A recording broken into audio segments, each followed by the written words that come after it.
de este tema, vamos a pasar a nuestra invitada Por supuesto, vamos de hoy. a sumar a la mesa a Natalia Motil, que es licenciada en Economía de la Universidad de Buenos Aires, la querida Universidad de Buenos Aires por todos. ¿Cómo te va, Natalia? Muy buenos días, Cris Dátola te saluda. Pero muy buenos días, muchísimas gracias por la invitación.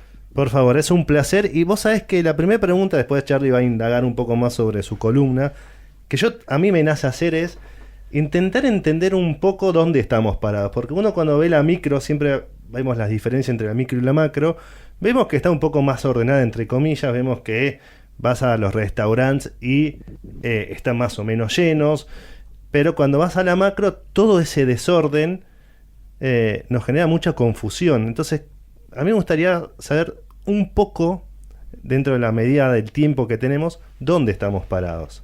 Bueno, empezar con lo de la macro, la micro me parece fundamental porque, bueno, muchas veces uno, sobre todo en el siglo pasado, cuando empieza a separarse lo que es la microeconomía con la macroeconomía, uno piensa que son, bueno, dos espacios completamente distintos y en la realidad, cuando vamos a los hechos, revisamos lo que es la literatura en macroeconómica y la evidencia y la evolución histórica de la Argentina, vemos que la inestabilidad macroeconómica y saltos abruptos en lo que son las variables fundamentales han generado mutaciones microeconómicas y lo vemos en los países como en la Argentina, que lamentablemente seguimos debatiendo cuestiones que en la mayor parte de los países, inclusive muchos de nuestros países vecinos, ya han resuelto a partir de la década de los 90, que tener saltos abruptos del tipo de cambio, del nivel de precios, del déficit fiscal, te genera comportamientos de achicar los contratos,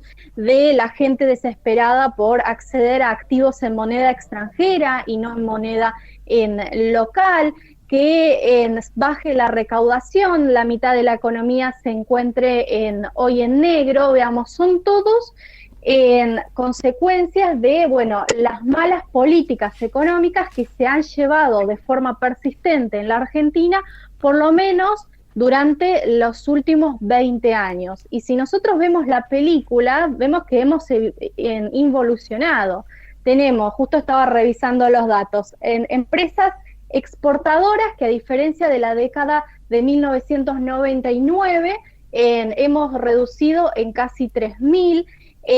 Cada vez tenemos un mayor ratio en participación en relación a las exportaciones totales globales. Tenemos una economía creciente en negro, cada vez más niveles de pobreza, de desempleo, una estructura productiva que en vez de ser diversificada, cada vez dependemos más, y que es una de las grandes maldiciones de la región latinoamericana, de las exportaciones del sector agropecuario, es más una primarización de lo que son las exportaciones. Cada vez vemos que el país se va reduciendo y caemos en un nivel de vida que se ha corrosionado en casi 40 puntos porcentuales en los últimos 10 años y el 40% del estrato de ingresos más pobres es 4 veces menor que el 40% más pobre de los países desarrollados. Cada vez la brecha se acrecienta y nosotros, en relación al resto del mundo, nos vamos quedando atrás. Natalia,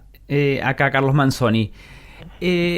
¿Cómo se puede empezar este engranaje? Sabemos que no puede ser de un año para otro, pero este engranaje, si uno en una pizarra quiere empezar a acomodarlo, ¿cómo se podría empezar a acomodar, sobre todo para circunscribirlo a estos dos datos que yo di, que es construcción e industria, y donde sabemos que a partir de la mitad de año se empezaron a hacer algunas cosas que impactaron para mal?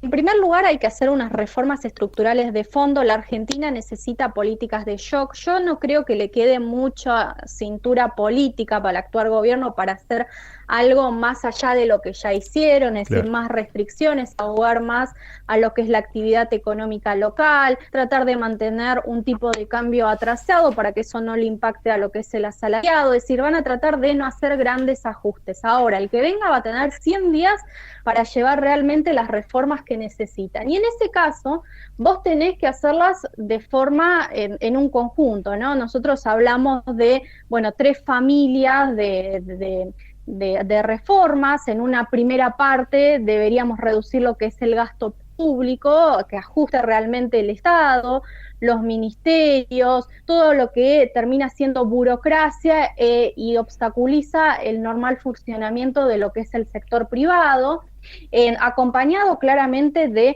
una reforma monetaria. Y acá hablamos de competencia de monedas, pero liquidamos el Banco Central con respecto al dólar, la dolarización, más comúnmente lo conocemos, para un poco tener una moneda sana, para generar un horizonte de previsibilidad para lo que es el sector privado, porque tiene que ser acompañada esta reducción de impuestos, de regulaciones, por, bueno, que puedan llevar adelante un simple cálculo económico que en los países con alta inflación no pueden hacerlo, que pueda ahorrar lo que es el sector privado y que ese ahorro después de muchos meses se convierta en capital futuro para nuevas inversiones y eso tire de la carreta de lo que es la estructura productiva y para que nuestras empresas puedan crecer, puedan pasar de pequeñas y medianas a grandes empresas eficientes que puedan exportar para el resto del mundo y que nos traiga las divisas que tanto necesitamos. Y después, posteriormente, una reforma educativa,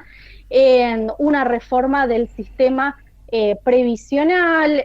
Tenemos que, obviamente, inicialmente hablar de una reforma laboral, pero en el sentido de flexibilizar y que las regulaciones se adecúen a lo que es el siglo XXI, para que el empleador hoy pueda contratar y que no esté atado a esto de, bueno, si no puedo echar a un empleado porque si no, que no me es funcional y si no, porque si no debería cerrar en toda la empresa.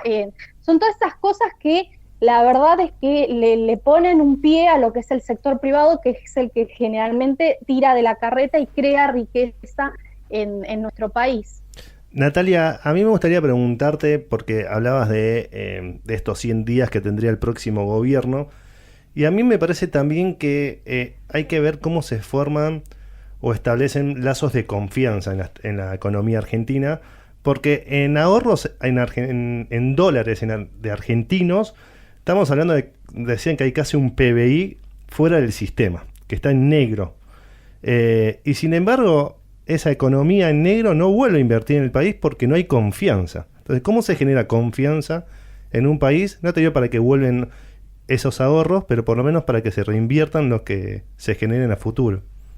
Bueno, es excelente esa pregunta porque justamente en la Argentina siempre está la cuestión de, bueno, no hay dólares en nuestro país, necesitamos atraer dólares. Los dólares están en la economía, sin embargo, vos cuando tenés una macroeconomía desordenada, claramente que esos dólares se te van, esa famosa fuga de capitales. Tenemos países como en Uruguay, en Paraguay, que hay muchísimos argentinos, muchísimas empresas tecnológicas que se han radicado allí por una cuestión impositiva, porque una pequeña y mediana empresa de alrededor de 60 empleados, y estos son datos del Banco Mundial, que están en la Argentina, pagan un 106% en impuestos por sobre sus ganancias netas. ¿Qué quiere decir? Que si debieran pagar todos los impuestos, estarían totalmente quebradas. Eso explica que el 50%, casi el 50% de la economía, hoy se encuentra en negro. Y vos si te vas a Uruguay o Paraguay, vos tenés en 3 veces menor la carga impositiva en relación al de nuestro país. Entonces ya con bajar los impuestos, regulaciones y además ordenás la macroeconomía, decir, bueno, consolidás lo que son las cuentas fiscales, lográs un equilibrio fiscal a partir de una reducción impositiva y una reducción de los gastos, ahí sí, digamos, los dólares van a volver a la economía y no van a faltar. Es más, vas a lograr que esas industrias, empresas, industrias de servicios, logren generar un mayor ingresos para nuestro país, que es lo que necesita al final del día. Buenísimo, Natalia. Bueno, la verdad te podría hacer un montón de preguntas más, pero el tiempo es tirano. Te queremos agradecer por sumarte acá a Pymes en la Red. No, muchísimas gracias a ustedes, les mando un beso enorme. Fue Natalia Motil, licenciada de Economía de la Universidad de Buenos Aires.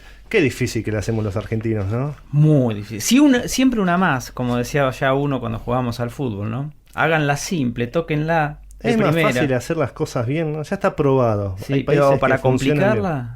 para complicarla somos únicos, ¿o no?